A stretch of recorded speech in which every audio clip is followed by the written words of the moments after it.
Out west, Memphis entered last night on a 6-game winning streak until Portland came to crash the party. The Grizzlies lost at home despite Ja Morant tying his regular season career high with 44 points to go with 11 assists. The Suns rallied back from a 12-point deficit to beat the Rockets after Chris Paul was ejected for just the third time in his career. They now enter the All-Star break 6.5 games clear of the next best team in the NBA, the Warriors. On that note, the Warriors lost a shocker to the Nuggets on Amani Moore's buzzer-beating three. Golden State led by 10 points in the fourth quarter, their first loss all season when leading by double digits in the fourth. Chiney is back here with us. Action-packed night. Chiney, tell me this.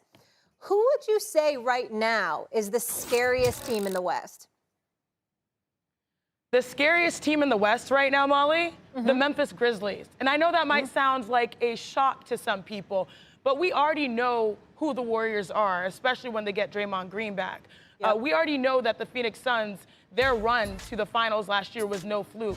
But my goodness, these Grizz, I mean, they have really shocked the entire league, so much so that they are currently third overall in the league standings. I think 41 and 19 or so is their record. And the reason why they're scary is because people didn't see this coming. People didn't see Ja's dominance. I mean, the numbers for this team are absurd.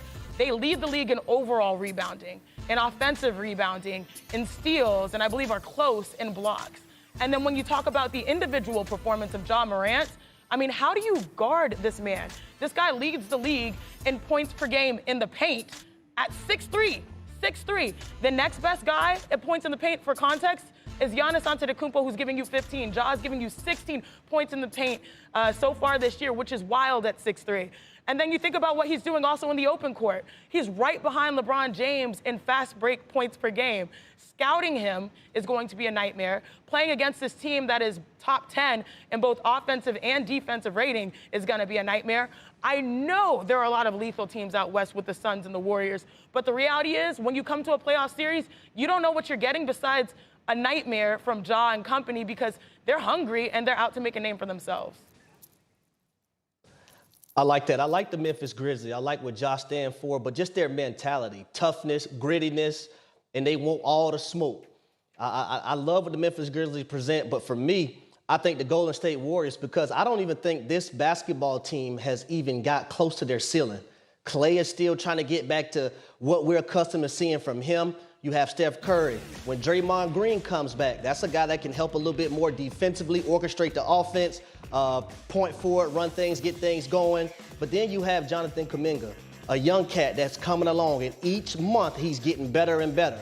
Jordan Poole, coming off the bench, can give you points. I think they're so deep. They're so deep. And when you look at this team, and when it comes to a playoff series, it's all about depth. How much depth do you have? Right? And I think the Golden State Warriors, they have that depth. When you look at the Suns, I think the Suns have that depth. Not to mention the mentality of both of these teams. We already know the Golden State Warriors and their mentality. The Phoenix Suns last year, they were just, I won't say they was just happy to get there, but it was new to them. Now they've been there, their mentality is different. So I think the scariest teams for me, number one, would be the Golden State Warriors because they haven't hit their ceiling yet. And then the Phoenix Suns at number two. But I do like Memphis. I can't even argue that pick. Thank you. But the Warriors have sort of a ceiling that we all know based on the Warriors dynasty. And the questions are, all right, if you're going to get better and get back to the NBA Finals, how are you going to improve? Because the rest of the league is absolutely improving. I mean, Draymond Green is crucial for them. Defensively, they've been slipping as of late. Steph Curry had a little bit of a slump, but we all know Klay is going to Klay, and he's been Klaying as of late. So yeah, like the Warriors, we know them. We expect greatness out of them when all of their players are available, especially Wiseman coming into the fold as well. Same thing as, you know, we know Chris Paul. We know Devin Booker is a bucket. Those guys don't scare us because we know the level of greatness. When it comes to being freaked out by somebody, Ja Morant and them Grizzlies, like, that's something that we did not see going into the NBA season, that they would be this dominant, that they would be this cohesive. And when you mention depth, I mean, this is a fun squad that is deep. Desmond Bane is a candidate for, you know, most improved. I think he went from like 9 points per game to almost like 19 points per game. Gotta love Steven Adams. He's just somebody as a post player. He's a post player that will set screens, get you the ball.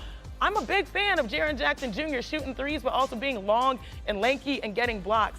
They have a squad out there led by Ja Morant, who, you know, one of the games that I think I saw like this huge growth point was when he was in the Garden, and everyone was like, how much is Ja gonna drop in the Garden? He actually had a slow first half. He let his teammates get going, and they were, I mean, I guess everybody is kind of working the Knicks, unfortunately. Good thing Stephen A's not here. But like, I was like, wow, he really gets this leadership component. Also, mind you, this Grizzlies team won and stayed relevant while he wasn't on the floor. They've got something special brewing out there. I would have them as the #1 circle this team, because if we match up with them in the playoffs, we don't know what we're getting besides 48 minutes of, hard basketball. But I'll say this, we don't know what this Golden State Warriors team can be. We knew when they had those championship teams, this team that they have right now is orchestrated differently. They still got Steph. They now got Clay. They're gonna get Dre. I understand that. We know them. But the pieces around them are different. James Wiseman, he's coming back. Right? You got Jordan Poole. You have Andrew Wiggins. Andrew Wiggins wasn't on them championship teams. The pieces around them are different. So I think they haven't hit their ceiling yet. And when they get there, I think they're going to be scared to deal with. And we talking about a 7-game series. We ain't talking about one game. Hey, Memphis versus Golden State, if they play each other, who's going to win? We talking about a 7-game series. And I'm putting every dollar to my name on Steph Curry and the Golden State Warriors in a 7-game series. This is also the same. You're saying we don't know their ceiling. I mean, this is also the same team that part of the teammates that they had was Kevin Durant. And so that ceiling has been like raised through the roof because they won championships with him as well. So, I see what you're saying, Harry, and I agree. I think the Warriors can position themselves for a championship. The Suns have done everything that they need to. But the Grizz, like this, I see a very similar as to what we saw last year with Atlanta that made it to the Eastern Conference Finals. You don't know, I mean, if they can win a championship, but that they can make some noise. And to me, that's what, constitutes scary. Yep, Chiney coming with the slight dark horse. We'll call him slight. Chiney, listen, NBA Today, we will be checking you out. I'll be watching, probably doing some cardio usually about that time. You have fun in Cleveland, all the All-Star festivities, and please be safe. All right. We'll stay warm over here. And try to stay warm, that too.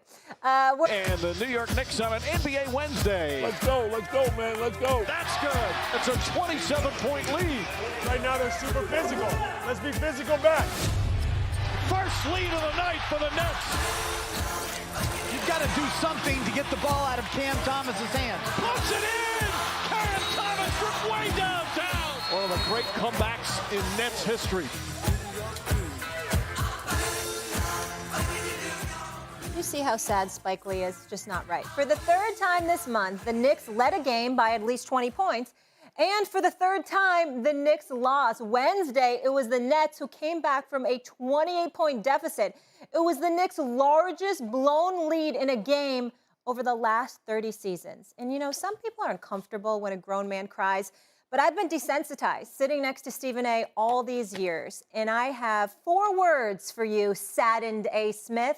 New York, stand up. The New York Knicks are a national disgrace, ladies and gentlemen. They're horrible. Tibbs, we're hearing that the New York Knicks as an organization ain't too fond of him these days. He might be out. I don't give a damn if he was going tonight. Julius Randle, I'm done with him. Leon Rose, we got inmates in state penitentiaries more visible than this man.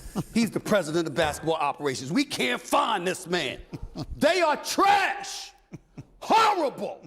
No KD, no Kyrie, no Ben Simmons, and you lose a 28-point lead courtesy of a rookie by the name of Cam Thomas, who's decent, probably good. 16 points in the fourth quarter. The New York Knicks are trash. Spike Lee shouldn't even show up for the rest of the season. Tracy Morgan, don't go. Don't go. Nobody goes. You're horrible. I'm so done with this team. You just stink. All the excuses. Brooke, I am officially embarrassed that there is video out of me last year talking about New York stand-up. Oh, I am embarrassed. I'm not finished, Jalen.